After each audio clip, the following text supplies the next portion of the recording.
Cette vidéo, c'est officiellement la dernière vidéo de ma préparation IROX.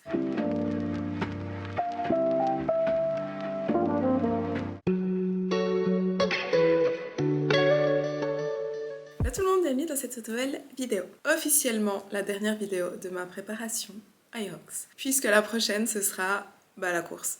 Donc je vous ai documenté quasiment 5 mois de prep et j'entame aujourd'hui ma dernière semaine d'entraînement. Donc aujourd'hui on est mardi et la semaine prochaine j'ai encore un entraînement lundi, mardi qui sont plutôt des entraînements type IROX et jeudi je m'envole pour New York et la course c'est dimanche prochain, c'est le 1er juin. Comment je me sens par rapport à la course? Alors honnêtement, point de vue préparation, je me sens prête, en tout cas au niveau des exercices, je sais qu'il n'y aura quasiment aucun souci. Les deux seules choses qui m'inquiètent un petit peu pour la course au niveau des exos, c'est le sled push, parce que je pense qu'à la course, ça va être beaucoup plus collant qu'à l'entraînement. C'est ce que j'entends vraiment partout. Les pistes sont... Le sled reste collé en fait par terre et c'est très dur de le pousser. Donc ça, je m'attends que ce soit juste plus dur qu'à l'entraînement. Et les burpees, alors honnêtement, les burpees, vu que je fais la course en duo, les burpees, j'ai que 40 mètres à faire. Donc concrètement, je pense vraiment que ça va aller. Mais la semaine passée, j'ai fait un IROX training. Donc j'ai fait une IROX complète toute seule, simplement en courant que 500 mètres à chaque fois, donc en faisant la moitié de la course. Mais sinon, les exercices, je les ai fait toute seule. Et donc j'ai fait 80 mètres de burpees. Et je vous avoue qu'à la fin des 80 mètres, j'avais envie de dégueuler. Mais honnêtement, c'est allé. Et donc, à l'IROX à New York, vu qu'on sera à deux et qu'on se partage 80 mètres, enfin qu'on fait chacune 40 mètres, honnêtement, je pense que j'aurai pas de soucis. Mais c'est vrai que les burpees, c'est une des stations les plus dures. Le reste, je me fais pas de soucis, honnêtement. Les fentes, ça va aller. Les wall balls, j'ai aucun problème. D'autant plus qu'à l'entraînement, je me suis toujours entraînée avec des poids plus lourds que ce qu'on va utiliser à l'IROX. Donc, concrètement, je me fais pas de soucis pour ça. En revanche, ce qui m'inquiète, c'est la course. C'est la course. Pas d'un point de vue endurance, quoique je suis pas très bonne en course, mais parce que, vous l'avez vu, durant toute ma préparation, j'ai jamais réellement pu courir à cause de mes douleurs. D'abord, c'était ma douleur à la cheville, qui d'ailleurs est toujours un petit peu présente, même si je fais de la rééducation, ça prend du temps. Je vous l'ai déjà dit plein de fois, mais je me répète, c'est un problème que j'ai à la cheville depuis 15 ans, donc ça va pas se remettre en 2 mois. Mais surtout, vous savez, je vous ai plusieurs fois parlé que j'avais un peu mal au tibia, au mollet, etc. Et en réalité, ça s'est vraiment transformé en périostite. Donc une périostite, en fait, c'est une inflammation du périoste qui est la membrane qui entoure l'os du tibia. Pour ceux qui ont déjà eu des périostites, je pense que vous savez à quel point c'est douloureux. C'est vraiment horrible. D'ailleurs, l'IROX training d'il y a 2 semaines, j'ai dû l'arrêter. J'ai dû l'arrêter tellement j'avais mal. J'avais fait 3 runs. Après le 3e run, j'ai dû complètement arrêter tellement j'avais mal, tellement c'était inflammé. L'inflammation est restée plus d'1 semaine et donc la semaine passée, comme je vous ai dit, j'ai fait les ROX complètes. Là, ça allait, un petit peu de douleur, mais voilà. Mais en fait, du moment que l'inflammation reste gérable, ça va, mais c'est ce qui m'inquiète vraiment en fait, c'est que le jour de la course, dès les premières courses, ça s'inflamme et que je puisse pas continuer ou que je puisse pas terminer en fait. Et ça, ça m'a handicapé toute ma prep. Vous savez, dès le 1er mois, j'ai commencé à avoir des douleurs et du coup, je pouvais pas courir. Là, par exemple, il y a 2 semaines, j'ai pas couru du tout pendant 1 semaine et demie tellement c'était inflammé, donc le temps, je voulais pas courir par-dessus et garder l'inflammation, je voulais vraiment que l'inflammation parte le plus vite possible. Donc 1 semaine et demie sans courir et il y a eu beaucoup de semaines comme ça où j'ai pas couru pour pas reprovoquer ou garder en fait l'inflammation et m'empêcher d'autant plus de courir. Donc comment je vais gérer ça pour la course? C'est simplement que je ne dois pas aller trop vite. En fait, ce qui a reprovoqué une grosse inflammation il y a 2 semaines, 2-3 semaines, c'est que je suis allée courir dehors, je voulais vlogger d'ailleurs, et je pense que je suis allée trop vite. J'essayais de gérer ma vitesse, mais quand on est à l'extérieur, qu'on n'a pas... J'ai une montre, mais quand même, on a tendance à moins gérer que sur un tapis, on met la vitesse et on suit le tapis. Et du coup, je pense que je suis allée trop vite et c'est vraiment ça que je dois pas faire à la course. Et c'est ça qui m'inquiète, c'est que j'ai peur d'aller trop vite. Parce que j'ai peur d'être avec l'adrénaline, avec les autres qui t'entraînent. Toi, t'as envie d'aller vite pour la course, etc. J'ai peur d'aller trop vite dès le départ. Et après 2 ou 3 runs, que j'ai mal et que ça m'handicape pour le reste de la course. Donc ouais, on verra. Après, en soi, à l'IROX, je suis hyper confiante. J'ai aucun souci que ça va bien se passer. Je pense qu'on pourra la faire en 1h15. Honnêtement, c'est un petit peu ce qu'on vise. Mais c'est vraiment ces douleurs qui me font chier, voilà. Et du coup, en ce qui concerne la suite, vous avez été nombreux à me poser la question qu'est-ce que tu vas faire après l'IROX, etc. Je ne pense pas faire d'autres IROX par la suite. J'ai hésité à faire celle de Genève en octobre, sauf que, encore une fois, ces douleurs, ça m'handicape trop. Là, je vais pas pouvoir en fait continuer à m'entraîner comme ça avec ces douleurs-là. Et ce qu'il y a, c'est qu'une périostite, une fois qu'on l'a, c'est très compliqué de la faire disparaître en fait. Donc il faut vraiment que je back up totalement sur la course et que je renforce non seulement les mollets mais surtout le tibial antérieur, donc c'est le muscle qui est devant le tibia qui aide à lever le pied pour que par la suite quand je recommence la course qu'il soit suffisamment fort en fait. Enfin bref, compliqué. C'est compliqué, c'est juste ça, et du coup si je veux refaire une Aerox, ben là c'est la merde. Donc je pense que je vais simplement me remettre à ma petite muscu, enfin me remettre, j'ai jamais arrêté la muscu, vous le voyez, la plupart de mes entraînements c'est de la muscu avec un petit peu d'exercice d'aerox à la fin ou un petit peu de course à la fin, mais je vais dire je vais me remettre vraiment à ma muscu pure et refaire un peu plus des entraînements type bodybuilding avec un peu plus d'accessoires, parce que même si j'ai jamais arrêté la muscu, c'est vrai que je faisais plutôt des mouvements composés, du coup un volume très bas, donc voilà, j'aimerais réaugmenter un petit peu mon volume muscu et me concentrer là-dessus. Et surtout, je vous l'annonce officiellement dans cette vidéo, je vais faire une perte de poids en juillet. Donc là, ça fait depuis novembre passé que j'augmente les calories. Je suis actuellement à 2600 calories et je vous avais dit qu'on essayait de viser les 3000. Honnêtement, je suis pas sûre que je vais y arriver. Donc je vais essayer de m'en rapprocher le plus possible, voir si encore en juin, je peux un petit peu augmenter les calories. Mais là, je vous avoue que je vois que j'arrive un petit peu à la limite de mon corps, on va dire. Et donc l'idée, c'est quoi? C'est donc de faire un déficit calorique pour perdre environ 4 kilos. J'aimerais bien redescendre vers les 63 kilos. Je ne vais pas dire le plus vite possible parce que le but ce sera toujours de garder les calories le plus haut possible, mais je veux dire de boucler ça en 3 mois environ pour ensuite pouvoir à nouveau réaugmenter les calories le plus possible, mais simplement avec un meilleur ratio masse grasse masse musculaire, donc avec 4 kg de gras en moins, et donc voilà, retourner au point où j'en suis aujourd'hui, mais avec moins de gras. Par contre, pour retourner au niveau calorique que je suis aujourd'hui, ça va prendre énormément de temps. Donc le but c'est de faire un déficit calorique sur environ 3 mois, quelque chose comme ça, le temps de perdre environ 4 kg, 4-5 kg, mais ensuite la reverse, donc réaugmenter les calories. Ça va prendre du temps, ça va prendre plus que 3 mois, plus que 4 mois. Là, je veux vraiment faire les choses correctement pour stabiliser vraiment mon poids tout en mangeant le plus possible afin de vraiment optimiser, maximiser en fait ma santé, mes hormones, mon cycle, blablabla, tout ça, mais en étant un petit peu moins grasse. Juste attention, je suis pas en train de dire que je suis grosse. Je suis pas en train de dire que je suis en surpoids, blablabla, je le suis pas, mais je sais que je peux un petit peu, encore une fois, optimiser mon ratio masse grasse masse musculaire. Donc concrètement, la timeline, ça va être l'Irox. Quand je rentre de New York, donc je rentre le 4 juin, pardon. Je reprends mes macros. Je vais partir encore au sud de la France mi-juin. Je reviens le 15 juin normalement. Je garde encore ce niveau calorique jusqu'à fin juin. À ce moment-là, je vais faire des prises de sang pour checker où j'en suis au niveau de mes hormones, thyroïde, fertilité, éventuelle carence, enfin minéraux, vitamines, blablabla, tout ça. Faire un état des lieux et commencer le déficit calorique pour environ 3 mois, donc juillet, août, septembre. Selon comment mon corps réagit, peut-être pousser encore en novembre. Et puis en novembre, commencer à augmenter les calories. Pour les pousser le plus haut possible, ça prendra le temps que ça prendra, tout en stabilisant au niveau de mon poids.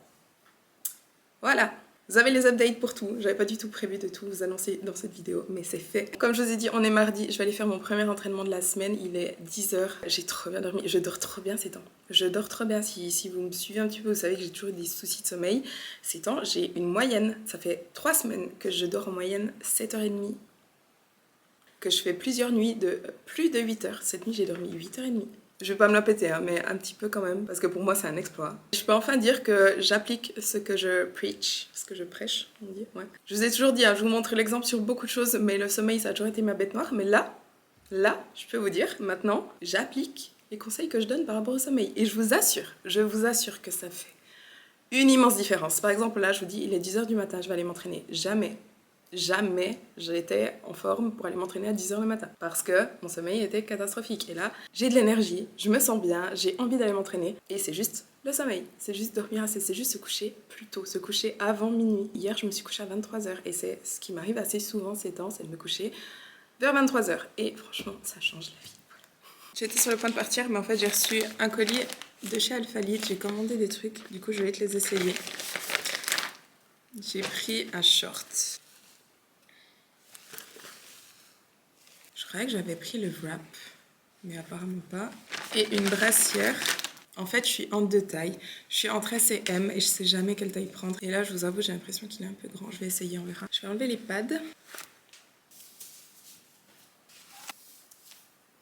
J'ai pris du M pour le haut et le bas.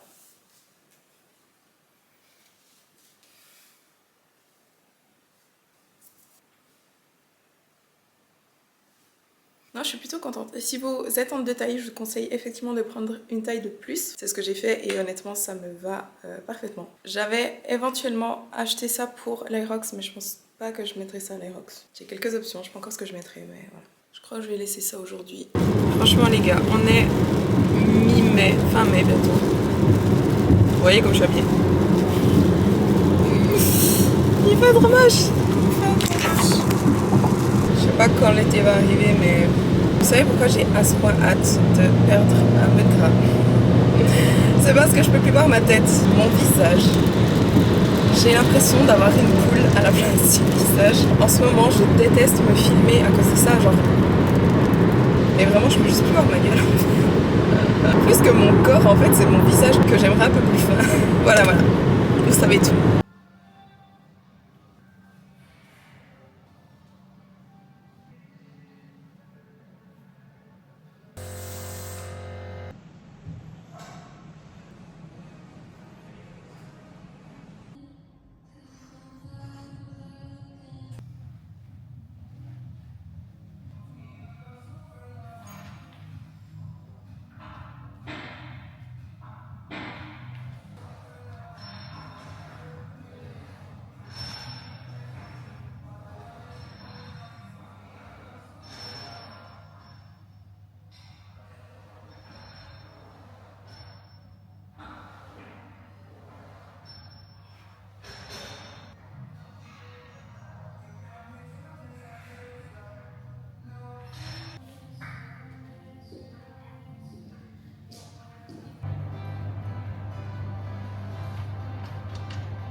Ok, je viens de finir l'entraînement, c'est plutôt bien allé. J'ai de la peine un peu à engager mes fessiers aujourd'hui, je sentais pas bien mais bon. Quand je m'entraînais, j'ai reçu un message.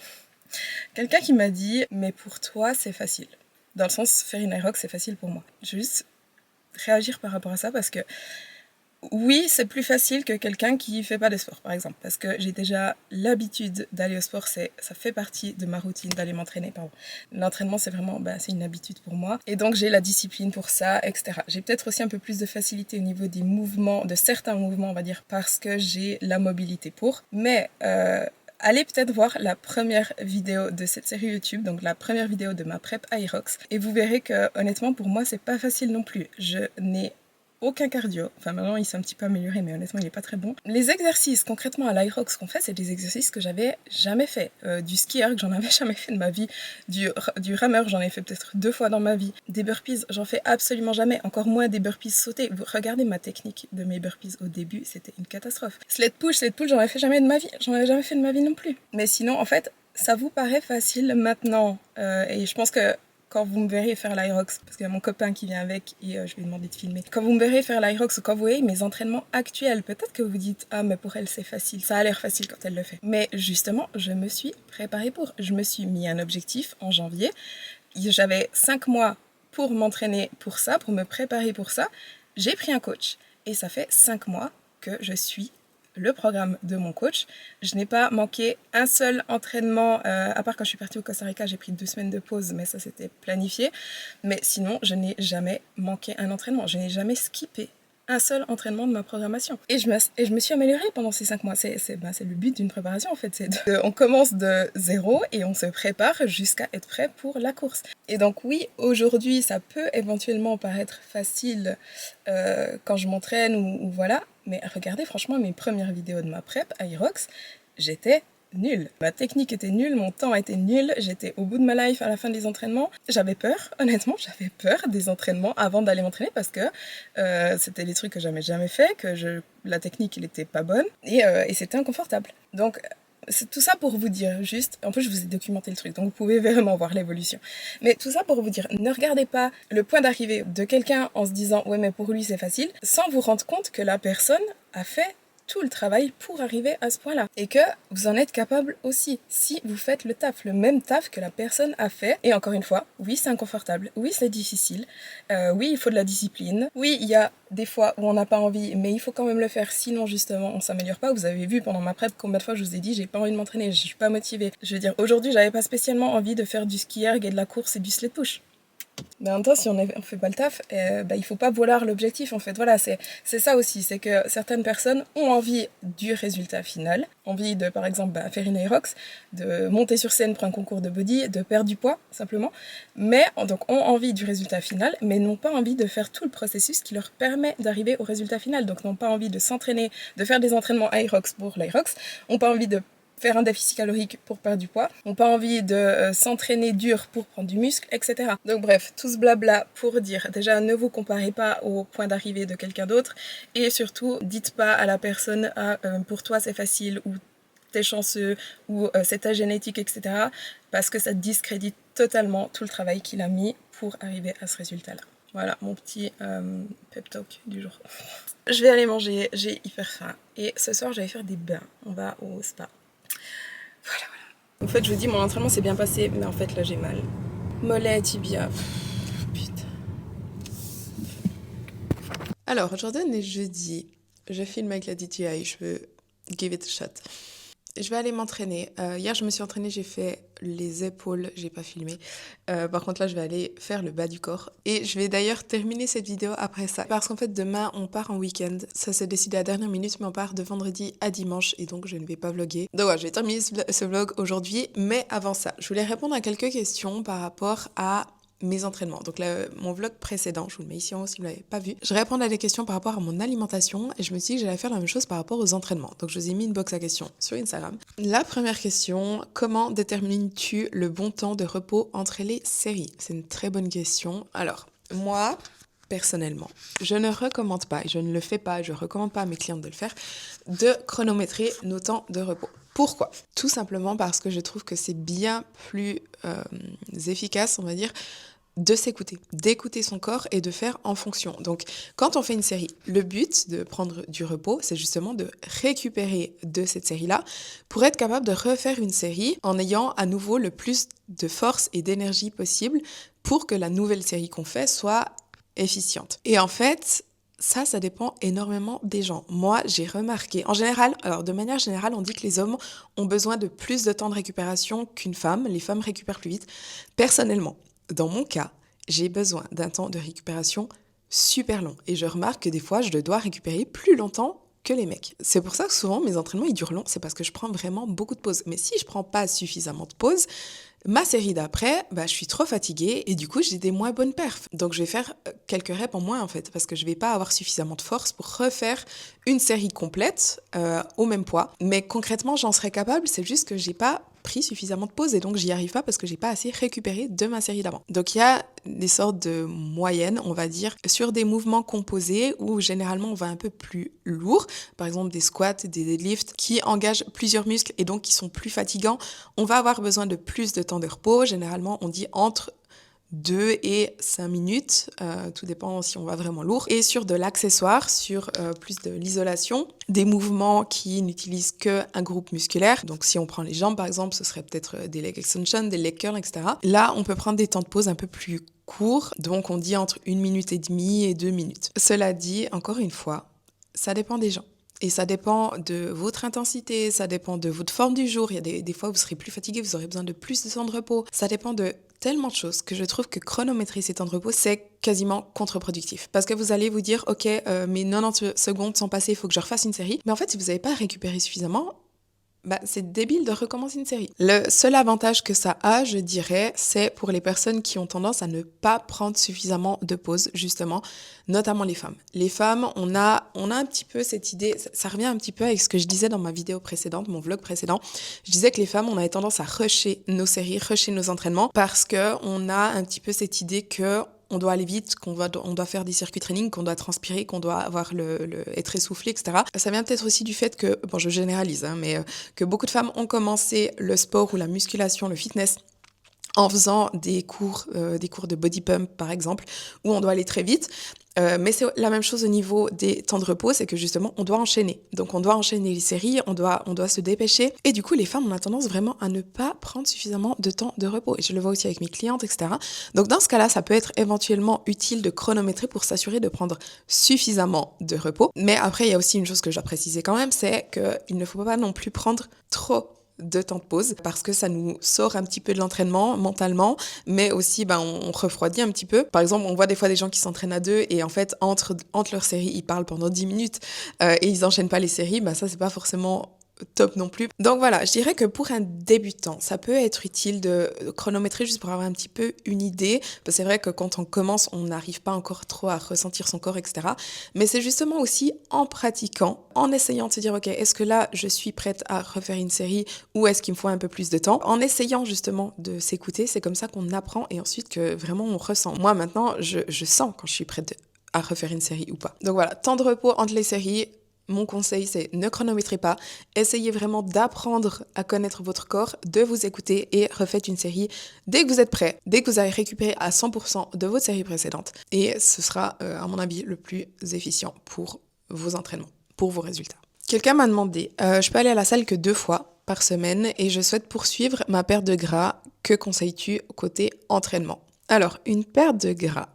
Honnêtement, c'est pas les entraînements qui vont vous faire perdre du gras. Alors oui, faire du sport, ça va augmenter légèrement vos dépenses, mais en gros, la musculation pure, ça ne dépense pas beaucoup de calories. Une séance de musculation, ça brûle environ entre 200 et 400 calories max. Bien sûr, ça dépend de l'intensité, ça dépend de votre poids, ça dépend si vous êtes une femme ou un homme, ça dépend de plein de choses, mais ça brûle beaucoup moins de calories que ce qu'on croit. Donc la perte de poids est déterminée avant tout par l'alimentation, donc si on mange moins que ce qu'on dépense, et par les dépenses quotidiennes, par la NEAT, et par le cardio. C'est plutôt en augmentant le cardio qu'on va dépenser plus. Donc si quelqu'un peut vraiment faire que 2 séances de sport par semaine, et on va supposer ne peut pas faire de cardio à côté de ces 2 séances de sport, ces 2 séances de musculation. Dans ce cas-là, il va falloir se concentrer sur 2 choses. La première, c'est de respecter son déficit calorique, enfin au niveau de ses macros, donc ses apports caloriques, s'assurer de bien les respecter. Et si vraiment on voit une stagnation au niveau des progrès, qu'on ne progresse plus, voire pour éventuellement baisser un petit peu ses apports. Et la deuxième chose, ça va être de garder des dépenses journalières tout aussi hautes qu'avant, c'est-à-dire ne pas baisser sa NEAT en fait. Donc généralement la NEAT, on peut la mesurer via le nombre de pas qu'on fait par jour. Donc peut-être mettre un objectif de pas. Souvent on entend 10 000, ça n'a pas besoin d'être 10 000, ça dépend de ce que vous faites au quotidien. Si vous faites généralement 2 000 pas par jour et que vous essayez d'atteindre 10 000 du jour au lendemain, vous n'allez pas y arriver. Donc si vous faites 2 000, vous mettez un objectif de peut-être 4 ou 5 000 pour commencer, pour augmenter ses dépenses et ensuite s'assurer de garder ce niveau-là et pas qu'il baisse en fait, tout simplement. Donc ça va aider aussi à rester en déficit calorique justement. Mais au niveau des entraînements en soi, si vous avez que 2 jours pour vous entraîner, entraînez-vous 2 jours par semaine et ensuite manipulez les autres variables que vous pouvez manipuler, à savoir vos pas, éventuellement votre cardio si vous avez la possibilité et surtout vos apports caloriques. Une question un petit peu en lien avec ça, pour perdre en masse grasse, vaut-il mieux travailler à l'échec musculaire ? Ça n'a pas de rapport. Honnêtement, ça n'a pas de rapport que vous vous entraîniez presque proche de l'échec ou à l'échec en soi. C'est pas ça qui va déterminer si vous perdez du gras ou pas, absolument pas. Encore une fois, les entraînements muscu, c'est pas ça qui détermine votre perte de gras, c'est si vous êtes en déficit calorique ou non. Donc les entraînements de musculation, ça va vous permettre avant tout de créer du muscle, c'est ça le but. Et donc, est-ce que vous devez vous entraîner jusqu'à l'échec ou pas ? Non, en tout cas pas sur tous les exercices, en tout cas pas à chaque séance. Si vous atteignez environ un RPI de 8, c'est-à-dire que vous avez 2 reps en réserve, généralement ça suffit pour progresser sans entraver votre récupération. Donc ça, je vous avais fait une vidéo explicative sur le RPI, donc combien de répétitions est-ce qu'il faut faire, etc. Je vous la mets ici en haut si vous voulez l'écouter. Ensuite, comment se remotiver après une longue période d'arrêt suite à une hospitalisation et devoir repartir de zéro ? Alors, honnêtement, je sais que c'est pas facile. Je sais parce que après mon burn-out, honnêtement, j'avais perdu tous mes muscles, j'avais aucune énergie, j'avais beaucoup de peine à m'entraîner, j'allais à la salle, je faisais un exercice, j'avais plus d'énergie, je repartais, j'avais plus de physique et c'est très décourageant quand on voit qu'on doit repartir de zéro justement. Cela dit, alors la question c'est comment se remotiver. La motivation, il n'y a pas de magie en fait pour la motivation. La motivation, ça devrait être justement pour toi de retrouver le niveau que tu avais avant et ça devrait être une motivation suffisante pour te donner envie de t'y remettre. Maintenant, comment reprendre justement après une période d'arrêt ? Simplement en y allant, en s'y remettant. Honnêtement, il n'y a pas de formule magique. En fait, quand on me pose ce genre de questions, je ne sais pas trop ce que les gens s'attendent à entendre de ma part, d'autre que vas-y, commence et fais-le, tout simplement. Donc, reprends, retourne à la salle, retourne-y une fois. Tu fais un entraînement, tu fais ce que tu peux, vas-y, tranquille. T'as pas du tout besoin de faire 10 exercices, t'as pas du tout besoin d'aller en lourd, t'as pas besoin de retrouver tes perfs d'avant dès la première séance. Simplement, vas-y et fais quelque chose. Fais 2-3 séries d'un exercice, passe à un autre exercice, tu fais 2-3 séries, fais vraiment ce que t'as envie ce jour-là. Fais 3-4 exercices maximum et c'est tout. Et 1 ou 2 jours plus tard, retourne-y et fais la même chose. Et au début, t'as pas besoin de chase, de courir après les performances, de devoir surperformer par rapport à avant, de devoir te pousser à bout, pas du tout. Le but, c'est juste de reprendre tout gentiment, tout tranquillement, de retrouver un petit peu une routine et gentiment, tu vas retrouver justement un peu de force. Tu vas petit à petit un peu voir ton corps qui change parce que justement, tu vas réutiliser tes muscles, ils auront l'air de nouveau un peu plus gonflés, tu vas te sentir mieux et ça va aussi entraîner de la motivation. En fait, les gens, au niveau de la motivation, le voient à l'envers, c'est-à-dire qu'ils pensent qu'ils doivent être motivés pour commencer, alors qu'en réalité, c'est en commençant que ça entraîne la motivation, que ça alimente la motivation. Donc mon conseil, après une période d'arrêt, c'est simplement de s'y remettre. De s'y remettre, de ne pas se poser de questions, de simplement y aller, de simplement faire. Et petit à petit, ça va revenir. Il faut aussi savoir que quand on fait une pause, on ne repart pas réellement de zéro. Tout ce qui a été créé avant est toujours là. Il y a ce qu'on appelle la mémoire musculaire qui est réelle, c'est-à-dire que créer du muscle de zéro, oui, c'est difficile, mais une fois que le muscle est créé, même si on en perd un petit peu, le retrouver, c'est très rapide. En fait, les cellules musculaires, elles sont là, elles sont créées. Donc généralement, reprendre, c'est beaucoup moins difficile que de débuter, tout simplement. Donc si vous avez déjà réussi une fois à commencer, vous allez réussir à reprendre. Ensuite, on m'a demandé, après une sèche, comment regagner du muscle sans reprendre du poids ? Je vous ai fait une vidéo, je vous la mets ici en haut aussi. Comment stabiliser après une perte de gras ? Je vous explique de A à Z toutes les étapes. Donc voilà, allez la voir. On va poser la question, quel sport quand on recherche un physique plus que la performance ? Est-ce qu'il faut faire du fitness, du cardio, de la muscu, du crossfit ? Alors, regardez les physiques des personnes qui font ces sports et demandez-vous quel est le physique que vous aimeriez avoir. Donc regardez quelqu'un par exemple qui fait des marathons. Ensuite, regardez quelqu'un qui fait du bodybuilding, donc de la musculation, et regardez un crossfitter. Donc ça dépend de votre objectif physique, mais en soi, c'est en faisant de la musculation que vous allez pouvoir vous construire un physique en développant les muscles que vous voulez développer par rapport au physique que vous voulez avoir. Et c'est le principe même du bodybuilding. Donc si vraiment vous voulez vous construire un physique qui vous plaît, en fonction de vos propres critères, faites de la musculation. Si vous aimez les gros quadriceps, vous allez pouvoir vous démonter les quadriceps à la salle pour les faire grossir et vous aurez le physique que vous voulez. Voilà. Ensuite, la question, comment savoir si on a un déséquilibre gauche-droite et comment corriger? Alors, si vous allez le voir. Vous allez voir qu'il y a un côté qui est vraiment beaucoup plus fort que l'autre, beaucoup plus faible que l'autre. Un petit décalage gauche-droite, c'est tout à fait normal. On a tous un côté qui est un peu plus fort, un côté qui est un peu plus faible. Le corps n'est pas symétrique du tout. Il n'y a rien qu'à voir le visage. Par exemple, personne n'a un visage symétrique des deux côtés. Le corps, c'est la même chose. Maintenant, si vous voyez vraiment une grosse différence, par exemple, un côté où vous faites 10 reps sans problème et l'autre côté où vous galérez à faire 6 reps, effectivement, il y a un décalage, un déséquilibre. Et dans ce cas-là, la meilleure chose à faire, c'est de faire du travail en unilatéral, donc un côté à la fois. Donc, par exemple, pour les jambes, faire des fentes, faire des squats bulgares, faire de la leg press à une jambe, faire des leg extension à une jambe, faire des leg curls à une jambe, etc. Donc, vraiment tout ce qui a une jambe. Pour le haut du corps, la même chose. On peut faire des tirages à un bras. Prendre de manière générale plutôt des haltères plutôt que des barres, puisque chaque bras devra tirer le même poids et pas les deux bras qui tirent la même barre. Et surtout, commencer toujours par le côté le plus faible. Ensuite, comment éviter le surentraînement? J'ai peur de ne pas faire du sport pendant un jour. Donc en fait, le surentraînement, c'est pas forcément faire trop de sport, mais c'est faire trop de sport par rapport à sa capacité de récupération. Donc le meilleur moyen d'éviter le surentraînement, c'est de dormir assez, de manger assez, d'avoir un volume adapté justement par rapport à sa capacité de récupération. Ça aussi, ça dépend non seulement de ce que la personne fait, mais ça dépend aussi des gens. Il y a des personnes qui récupèrent très rapidement, d'autres moins.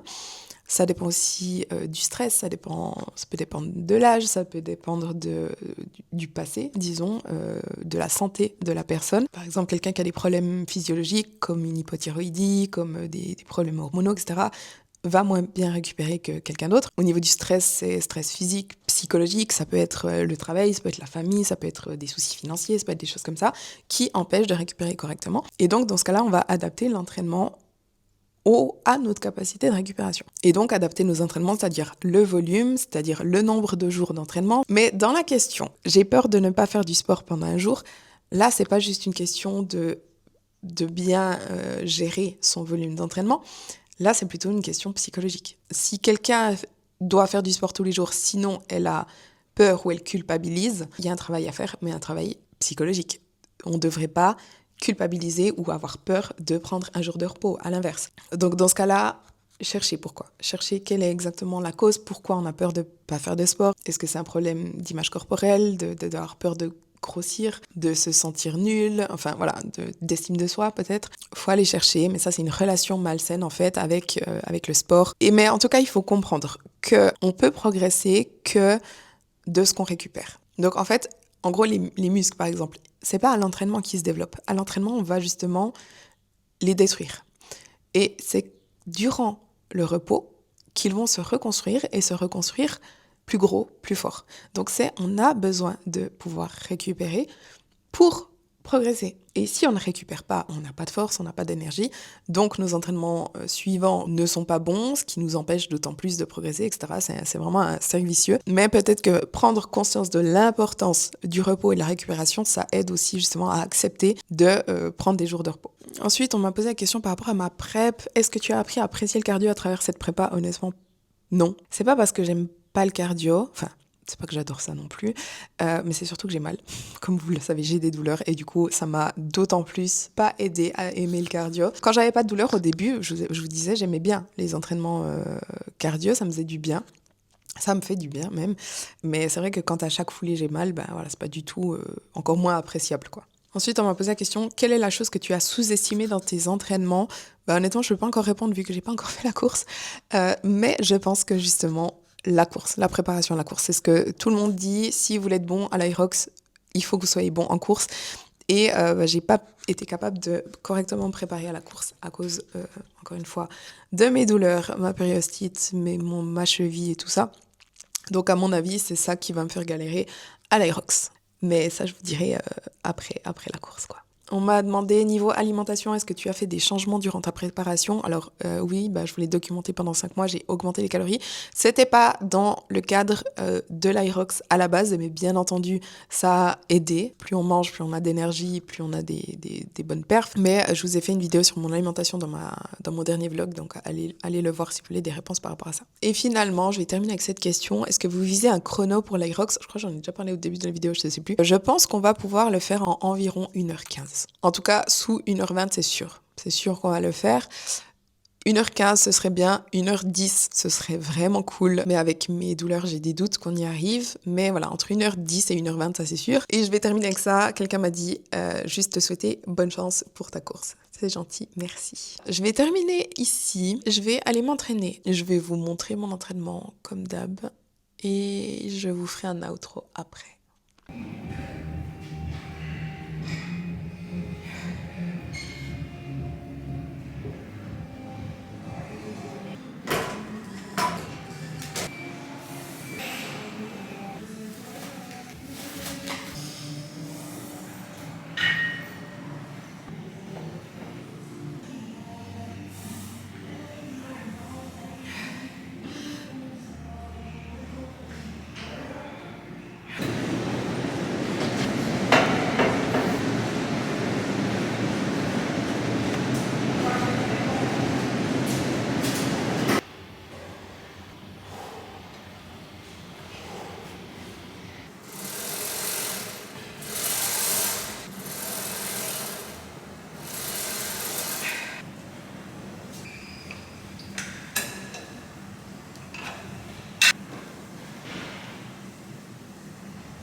Alors, je viens juste de finir l'entraînement, ça fait longtemps que j'avais pas eu un si bon entraînement. Mais bref, comme je vous avais dit, je vais terminer cette vidéo ici. Semaine prochaine, je vais pas vlogger le début de ma semaine parce que j'ai juste 2 petits entraînements et je pars à New York jeudi. New York, j'ai décidé de ne pas vlogger. Comme pour le Costa Rica, j'ai envie de profiter de mon voyage. Je vais mettre beaucoup de stories sur Insta, donc si vous ne me suivez pas sur Instagram, mon compte c'est Feed by Chloé. Vous pourrez suivre mon voyage là-bas. Par contre, je vais vlogger le jour de l'Irox. Donc mon prochain vlog, ce sera justement l'Irox. Je vais vlogger, je pense, toute la journée et la course. Et ensuite, je reste encore 2-3 jours à New York. Donc j'arrive jeudi, la course c'est dimanche. Et ensuite, on rentre, je crois que c'est mercredi, le 4 juin. Donc ouais, voilà, c'est la fin de cette préparation Irox. C'est la fin de cette série. Donc j'espère que ça vous aura plu. Dites-moi un peu dans les commentaires ce que vous en avez pensé, si vous avez trouvé que c'était intéressant, si vous en aviez honnêtement rien à foutre, mais si vous en aviez rien à foutre, je pense pas que vous êtes en train de regarder cette vidéo. Dites-moi peut-être si vous préparez pour une Irox, ou si vous en avez déjà fait, ou si ça vous a donné envie de vous préparer pour une Irox. Bref, en tout cas, j'espère que cette vidéo vous a plu. Si c'est le cas, n'oubliez pas de liker la vidéo, de vous abonner à ma chaîne si ce n'est pas encore fait. Et on se voit dans la prochaine vidéo. Mouah.